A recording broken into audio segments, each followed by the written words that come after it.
Good morning, ako si Ronald Adlawan or Renz Adlawan, isa sa mga scholar or intern ng YEPOA Batch 2. Ang nakikita nyo dito ngayon ay ang tawag sa technology na gawa ko ay Green Barrel Technology.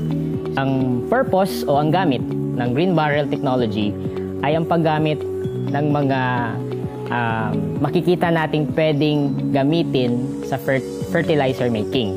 Of course, ang base nito ay organic.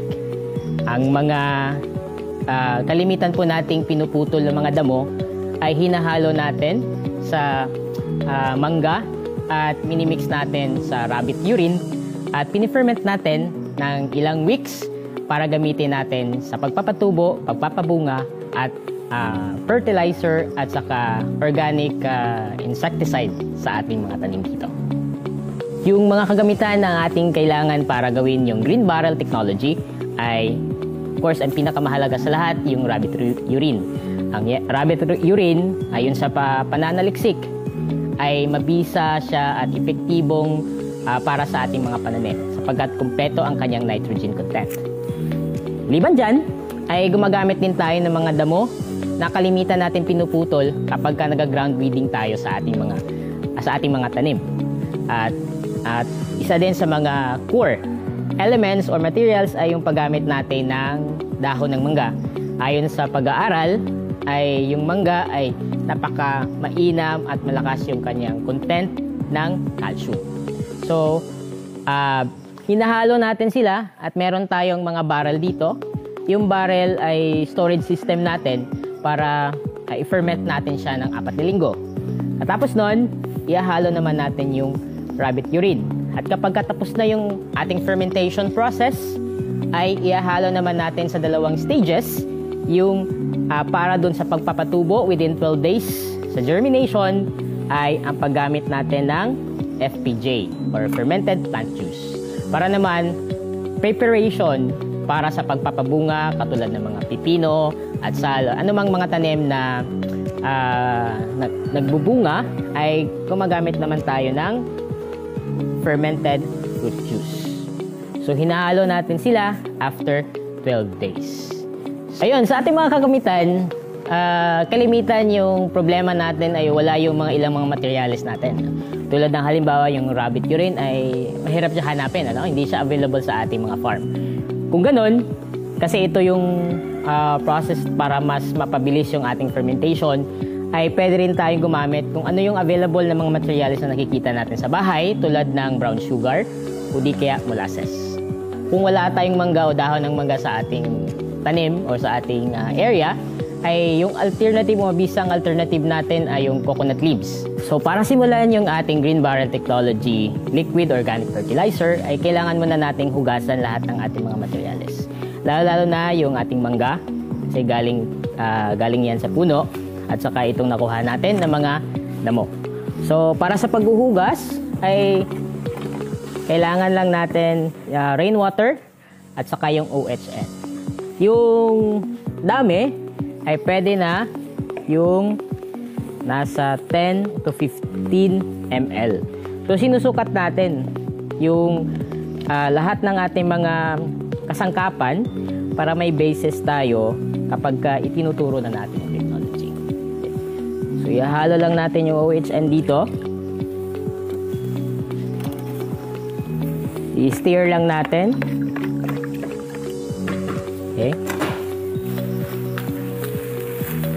So mahalaga sa pagpipili ng ating mga materyales na wala itong exposure sa anumang mga substance. So kailangan yung quality assurance, pananatilihin natin na organic talaga yung pinanggagalingan nito. So kung mabisa, kung nanggagaling lang dito sa bakuran o sa area kung saan natin ginagawa yung Green Barrel Technology.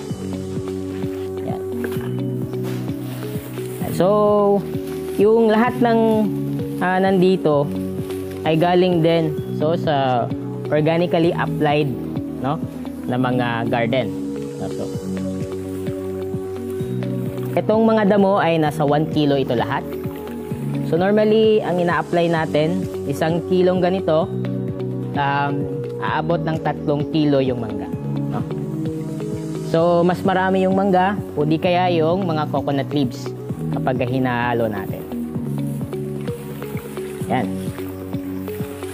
Pagka nahugasan na, mas mainam na naka-chop siya para mas mabilis yung kanyang fermentation o yung pag-extract mismo ng mga hinahalo natin. Yan. So kahit ito lang yung ating i-chop, yung mga mangga ay hindi na natin kailangan i-chop. Kailangan natin dito. Kata yung mangga.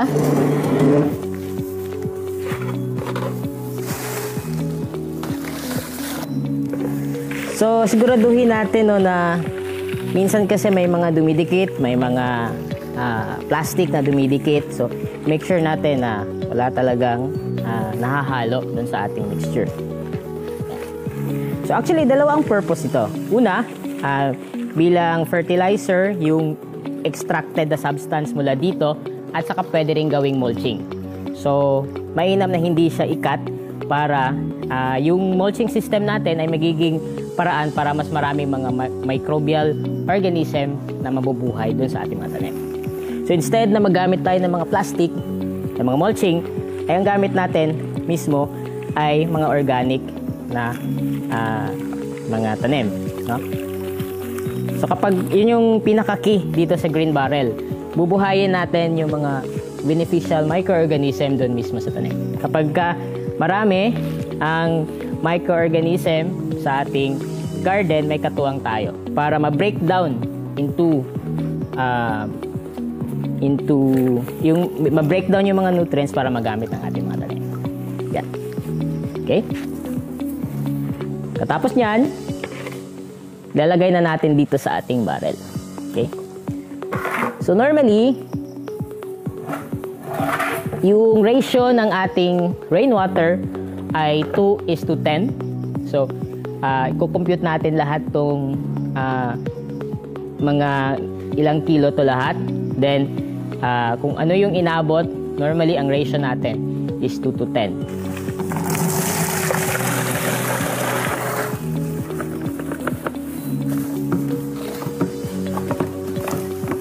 So, yung gamit natin na rabbit urine ay kukunin natin yung 20 ml to 40 ml mula dito. So, kung nandito yung 100, at least nandito siya.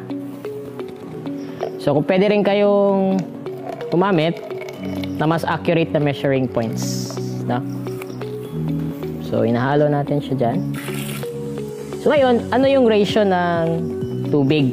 Kapag ka nakababad na yung ating mga raw materials dito, ang kailangan at least 5 to 6 inches.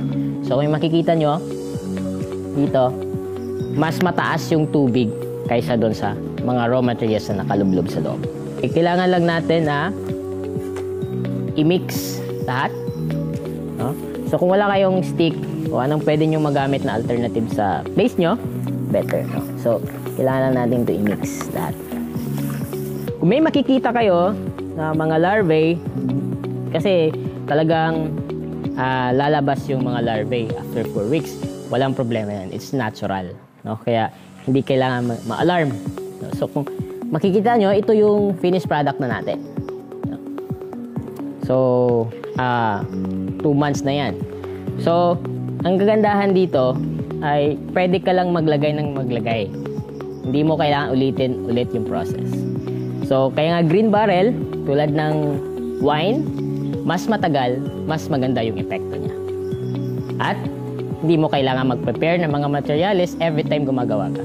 So, it's not time-consuming, it's cost-effective, at magagamit natin yung available materials sa inyong lugar. Kapag tapos na yung ating paghahalo ng ating mga raw materials sa ating Green Barrel technology, ay kailangan hindi exposed sa sunlight at mas mainam na nakatakip. At ang kanyang lugar kung saan siya storage or nakalagay ay kailangan is a dark and cool place para tuloy-tuloy yung ating fermentation. So So, yung gagawin natin ay ita-transfer lang natin dito. So, hindi natin maiwasan na may mga residue pa rin, no, na nakahalo dito. So, kailangan lang natin to salaan para mahiwalay natin to. Kapag hinalo natin sa ating mga sprayer, ay hindi siya magbabara sa ating technology. So, ngayon, itong dalawa ay hahatiin ko to para sa ating germination period para sa ating lettuce. Naka 12 days na to. At dito, para naman sa ating cucumber. Okay, so, ang gagawin nating pang-mixture nito ay yung FPJ para sa ating germination period or vegetative stage. At naman dito sa ating fruiting stage, maturing or flowering stage, gagamitin natin yung fermented fruit juice. Yan.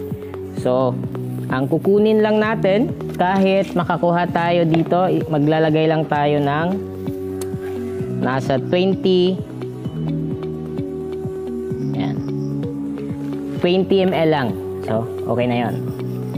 Between 15 to 20 ml yung normal, no, na mixture natin talaga. Ayan. So, kapag na transfer na natin, kailangan natin lagyan ng label, no? So, ilalagay lang natin dito ay Green Barrel Liquid Fertilizer, and then anong araw nagawa at ano yung effective usage nito. Okay? Sa isa naman, yung gagamitin natin ay fermented fruit juice. Ganun pa rin yung proseso natin. Ilalagay natin dito, let's get 15 to 20 ml.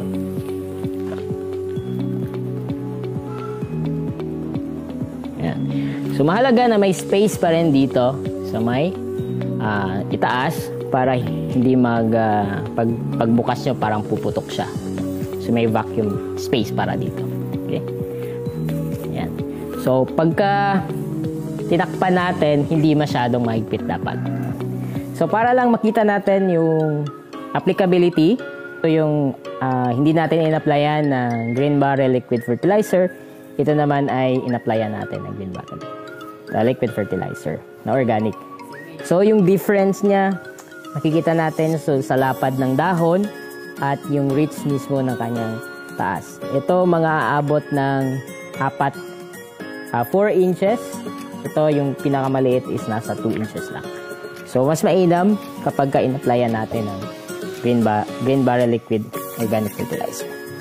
So, para sa ating mixture, so ito nasa 6 liters to 7 liters. So, susundin natin yung 2.5 per 2. So, 9 ml. Actually, maliit lang. So, yung itong gagamitin natin, yung so, make sure na rainwater or kung tap water yan, kailangan nakastock ng 3 hanggang 4 na araw yung ating tubig na ginagamit. Gradual lang yung pag-apply natin. Yan. So, sabi natin ay 3 beses sa isang linggo yung application. Pag nag-a-apply kayo dito, ay make sure na hapon yung ating application. So, mas mainam kung alas 5 ng hapon pataas. Bakit? Kasi yung temperature niya consistent. Kapag maaga, tumataas yung temperature at possible maka-affect doon mismo sa kanyang growth. So, yung makikita na natin dito ay ito na yung application natin ng Green Barrel Liquid Fertilizer. So, yung mga talong. Pero specific dito sa ating pipino ay ginamit natin yung mga mulching mula doon sa fermentation natin. Kinuha natin yung mga dahon at ginawa din natin mulching. Ayan. So, ganun pa rin. Para sa ating mga fruiting crops ay gagamit tayo ng 10 ml sa ating 8 liters of water.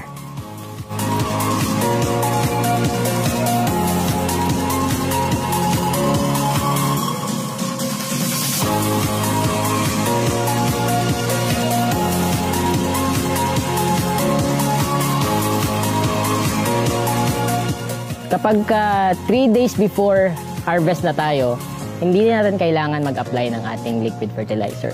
Bakit? Kasi sayang yung ating in-apply. No? Kasi nga, ay ready to harvest na yung ating mga tanim. Pag nag-a-apply tayo, ay siguraduhin natin na nakukuha ito ng ating mga tanim.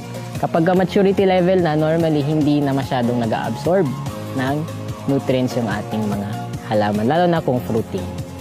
Ang ating technology ay mainam para sa organic. Ang organic agriculture at organic farming ay mahalaga para sa komunidad, sa ating kalusugan, at iwasan natin yung kaisipan na mahal kapag organic. So makikita natin sa pamamagitan ng Green Barrel Technology ay yung mga sangkap ay nakikita lang natin mismo galing sa ating farm. Ang mahalaga ay tingnan natin ang cost effectivity at saka consistency ng ating harvest. At mahalaga ay gumamit tayo ng teknolohiya na local at para mas maparami pa yung ating mga innovation system para sa pagpapalaganap ng food security at food sovereignty. Ako si Renz Adlawan at hinihikayat ko ang ating mga kapwa-kabataan at kapwa-mamayan na i-explore ang potentiality ng organic farming. Go Organic!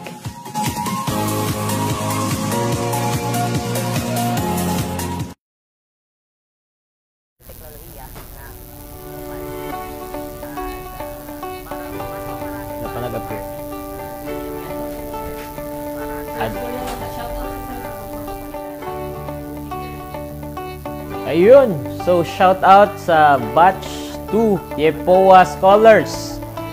Sila Cristobal Solyoso, sila Algin, full force po. Andyan si Ma'am Ivy Balog, si Sir Josel.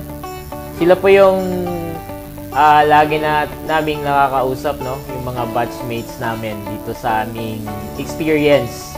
Napaka-meaningful na yung experience namin dahil sa hands-on yung learning namin. And shoutout din sa Mia Natural Farm, kina Sir Dan, Ma'am Ivy, para doon sa kanilang support para sa aming successful at meaningful experience sa immersion program. Yun. So, magpapatuloy ako sa discussion.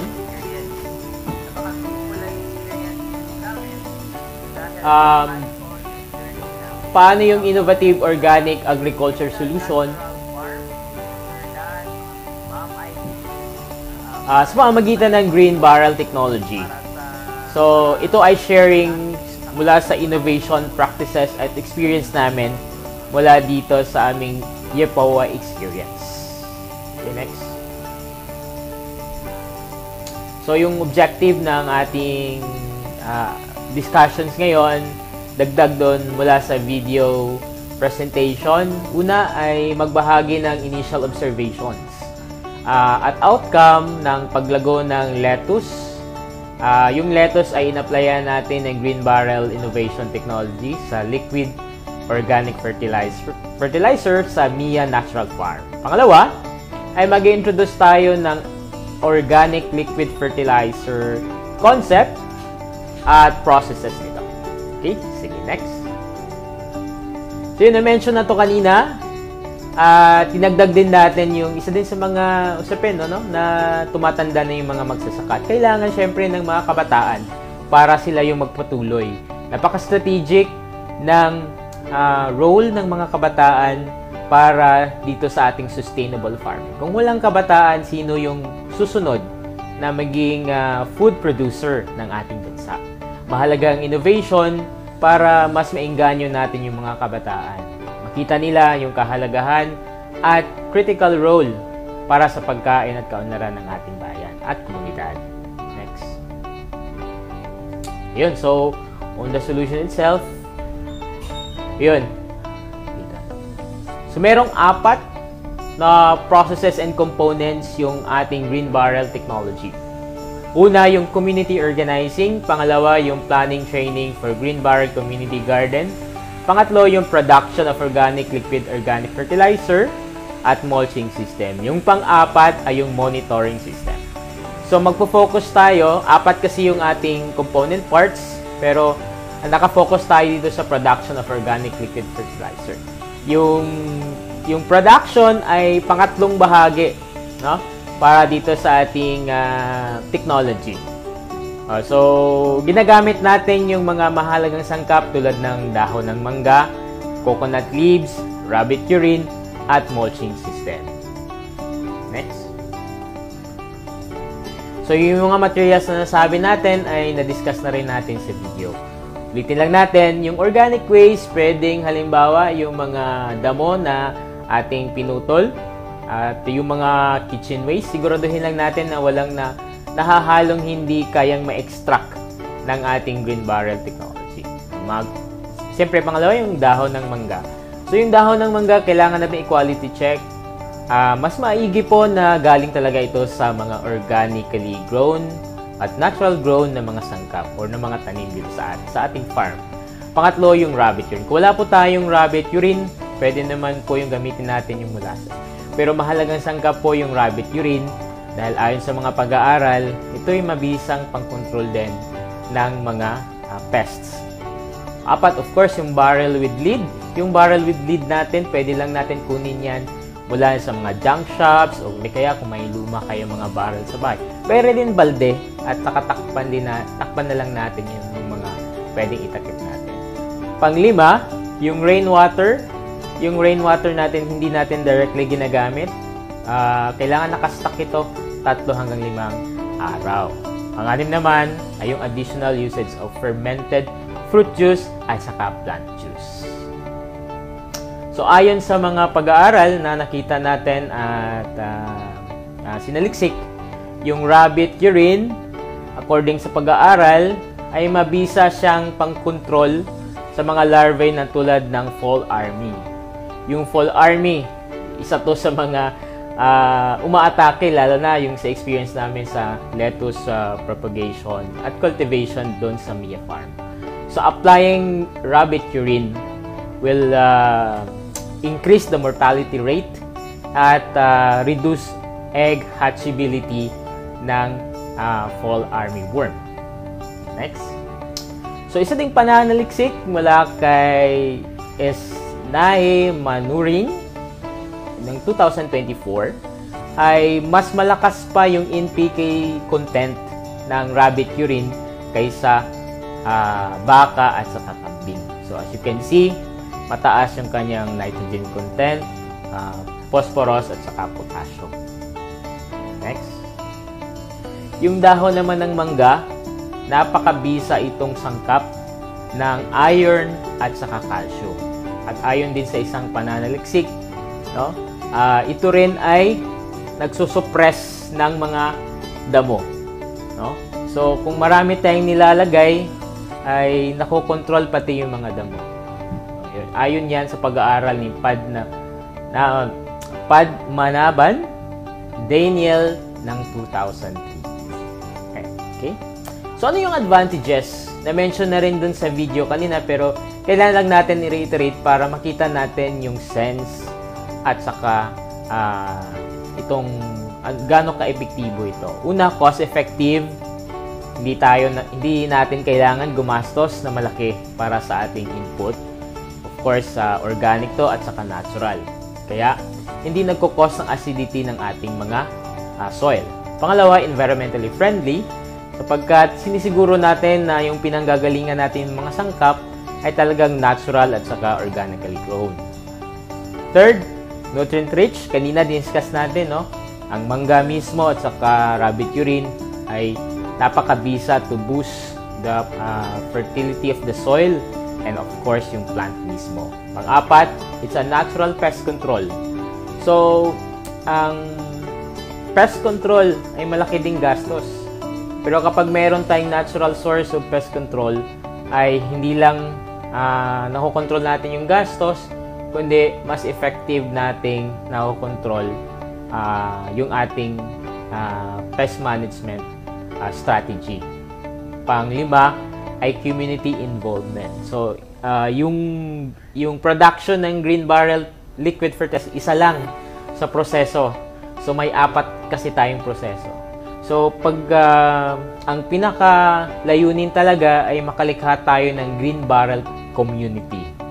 yung paggagawa at production process ay lilikhain natin kasama yung mga community players at saka community leaders. We engage local government unit, we engage local leaders, church leaders to create a community garden, no? At ang paglikha rin ng organic na mga fertilizer tulad ng green barrel. Next. So ito yung isa sa mga initial observation namin, ano? So yung dalawang picture na yan, same yung age, same yung amount of applied nutrient na gamit yung green barrel. Pero itong mulching system, kaya strategic saka integral yung paggamit natin ng mulching system dito sa ating green barrel technology. Mas malagoy yung ating lettuce as you can see, no? Romaine po yung ating variety ng lettuce, pero makikita nyo with mulching system, with green barrel liquid fertilizer ay mas mabigat at malagoy yung ating lettuce. So ayun, nag-harvest na po tayo, no? So ang initial po na harvest natin, we have delivered 33 pieces of romaine lettuce dito sa Davao Region ATI office, and yung average, no, na timbang o yung bawat grams po ng lettuce ay umaabot ng 160. Normally 120 lang talaga yung pinaka average pag sa soil. So medyo mataas siya, ano? So yung days pa ng harvest ay 28 days. So meron pang mas ilalago to kasi hanggang 45 days po yung ating pag-harvest. Next. So yun, yung mensahe ko, yung pinaka-challenge din, ano? It's our hope that through this creating an innovation through green barrel technology and community, we can take care of our health, soil, and increase nutritional content of our harvest, and increase interest on organic practice for men, women, and youth, one green barrel at a time. Ayun! So, thank you kaayo, Sir Renz!